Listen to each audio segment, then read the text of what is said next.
India market invest মাইন্ডসেটে আপনাদের স্বাগত। যা চ্যানেল নতুন এসেছেন তাদেরকে হলো প্লিজ চ্যানেলটাকে সাবস্ক্রাইব করবেন, লাইক করবেন, বেল আইকনটা প্রেস করবেন, তার সাথে অল বাটনটা প্রেস করবেন, নোটিফিকেশনে কিন্তু সঙ্গে সঙ্গে আপনাদের কাছে গিয়ে পৌঁছায়। RBNL, railway Vikas Nigam limited, কোম্পানিটাকে দেখলে দেখা যাবে লাস্ট ট্রেডিং সেশনে কোম্পানিটা একটা ফ্ল্যাট টাইপ পারফরমেন্স দেখিয়েছে, বা বলতে পারেন 0.67% একটা ডাউন সাইড মুভমেন্ট দেখিয়েছে লাস্ট ট্রেডিং সেশনে। তো আমরা যদি কোম্পানিটাকে দেখি তাহলে 5 দিনে কোম্পানিটা 14%, 14.5% একটা রিটার্ন মানিয়ে দিয়েছে। এক মাসে দেখলে দেখা যাবে 60% রিটার্ন মানিয়ে দিয়েছে। কেন? কারণ একের পর এক অর্ডার কিন্তু এই কোম্পানিটা লাস্ট 1 থেকে 1.5 মাস 2 মাসে পেয়েছে। 6 মাসে দেখলে দেখা যাবে কোম্পানিটা 183% রিটার্ন দিয়েছে। তো রিটার্ন দেওয়ার পিছনে কারণ হচ্ছে কোম্পানিটার বিজনেস, এবং কোম্পানিটা একের পর এক বিজনেস পাচ্ছে। রেলওয়ে বলুন, মেট্রো বলুন, আদার্স ইনফ্রাস্ট্রাকচার বলুন, দেশে নয় বিদেশ থেকেও কিন্তু কোম্পানিটা অর্ডার পাচ্ছে। তো সেই জায়গায় দাঁড়িয়ে তার জন্য কিন্তু এই কোম্পানিটা দৌড়চ্ছে। এখনও কিন্তু এই কোম্পানিটাকে নিয়ে আরেকটা ভালো নিউজ পাওয়া যাচ্ছে। তো সেই জায়গায় দাঁড়িয়ে কিন্তু এই কোম্পানিটা আপনি মন্ডেতে রাডারে রাখতে পারেন। তার পাশাপাশি গভর্নমেন্ট কিন্তু এইবার বাজেটে, অর্থাৎ 23 তারিখে যে বাজেট আসতে চলেছে, সেই বাজেটে কিন্তু রেলের ইনফ্রাস্ট্রাকচার ডেভেলপমেন্টের জন্য ব্যাপক একটা ক্যাপেক্স করতে চলেছে, যেটা রিপোর্টের মাধ্যমে পাওয়া যাচ্ছে। তো স্যার এই কোম্পানিটা কিন্তু আপনি রাডারে রাখতে পারেন। এই কোম্পানিটা চলছে কতে? চলছে 625-এ। খুব তাড়াতাড়ি কোম্পানিটা কিন্তু 1000ও ক্রস করতে পারে।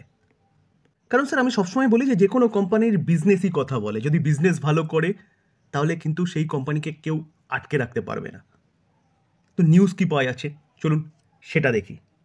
দেখুন, ফ্রাইডেতে বাজার ক্লোজ হয়ে যাওয়ার পরে কিন্তু এই নিউজটা পাওয়া গেছে যে সেন্ট্রাল রেলওয়ে থেকে এই কোম্পানিটা আরেকটা অর্ডার পেয়েছে 132 কারোরের। তাহলে বুঝতে পারছেন তো, যেটা একটু আগে বললাম, লাস্ট 1.5 থেকে 2 মাস এই কোম্পানিটা একের পর এক অর্ডার পাচ্ছে। তার জন্যে কিন্তু কোম্পানিটার অর্ডার বুক কন্টিনিউয়াসলি বড় হচ্ছে। তো স্বাভাবিকভাবে অর্ডার বুক যদি বড় হয় এবং অর্ডার এক্সিকিউট করলে পরে কিন্তু সেটা পিএনএলে হিট হবে। তো কোম্পানি কিন্তু ভবিষ্যতে আরও অনেক দূর পর্যন্ত মুভমেন্ট দেখাতে পারে।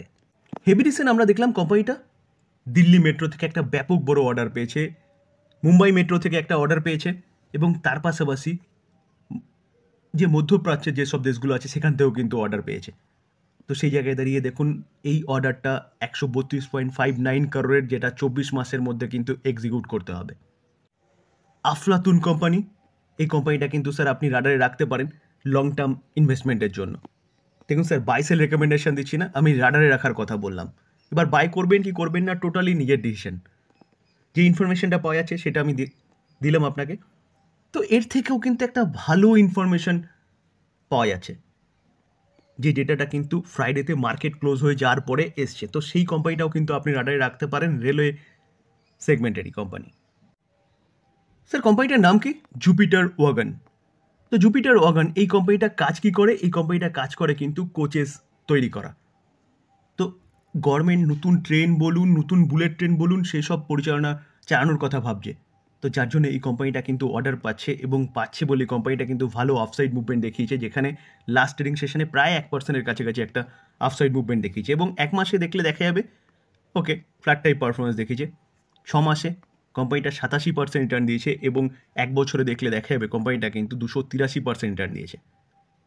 তো স্যার এই কোম্পানিটাও কিন্তু আপনি রাডারে রাখতে পারেন। এই কোম্পানি নিয়ে একটা ব্যাপক বড় নিউজ পাওয়া যাচ্ছে, যেখানে এই কোম্পানিটা কিন্তু এখনও যে তেজি, সে তেজিতে পার্টিসিপেট করেনি বলতে পারেন।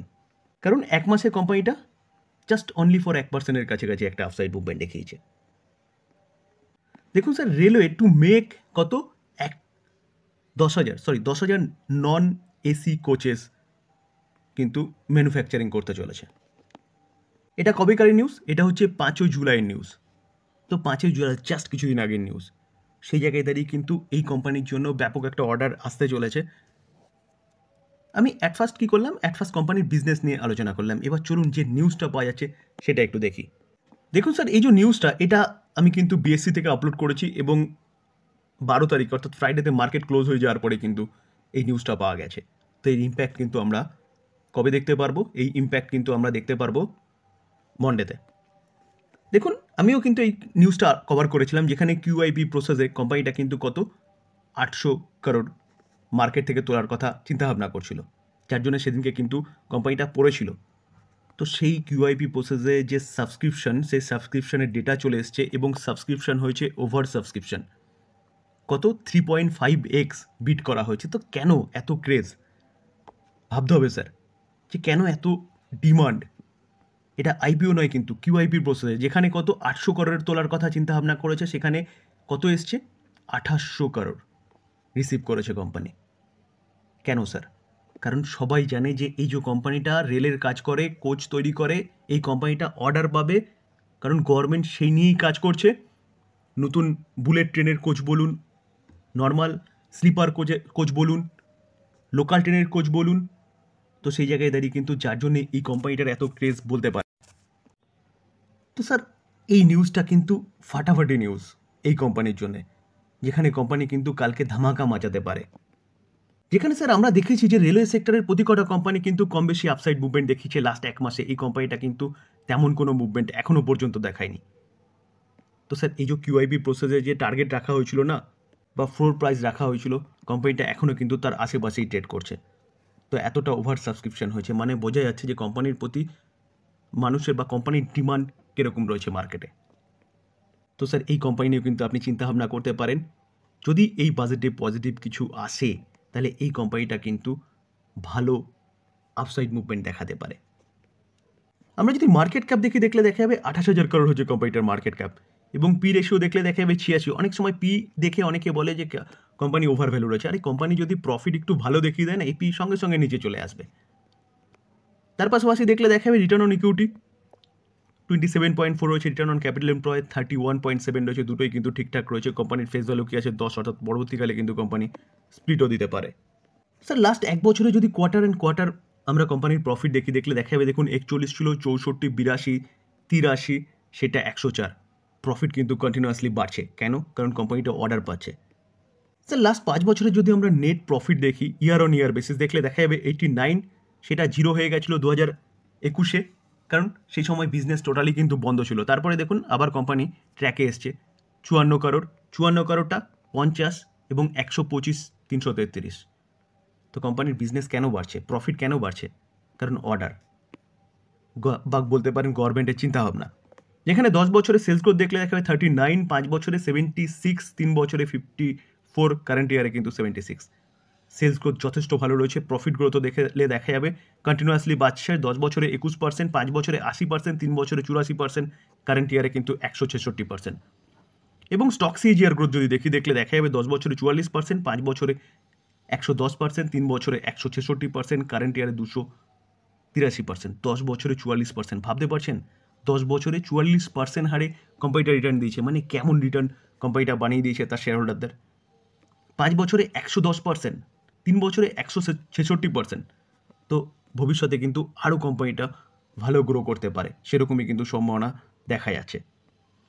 আমি যদি রিটার্ন অন ইকুইটি দেখি, সেটাও কিন্তু কন্টিনিউয়াসলি বাড়ছে। দেখুন 18, 19, 27। শেয়ার হোল্ডিং প্যাটার্ন দেখলে জুন 2024 প্রোমোটার 70%-এর উপরে স্টেক হোল্ড করছে। প্রোমোটারকে ভারত সরকার। এফআইএস 4.14% স্টেক হোল্ড করছে, কন্টিনিউয়াসলি স্টেক সংখ্যা বাড়াচ্ছে। কেন?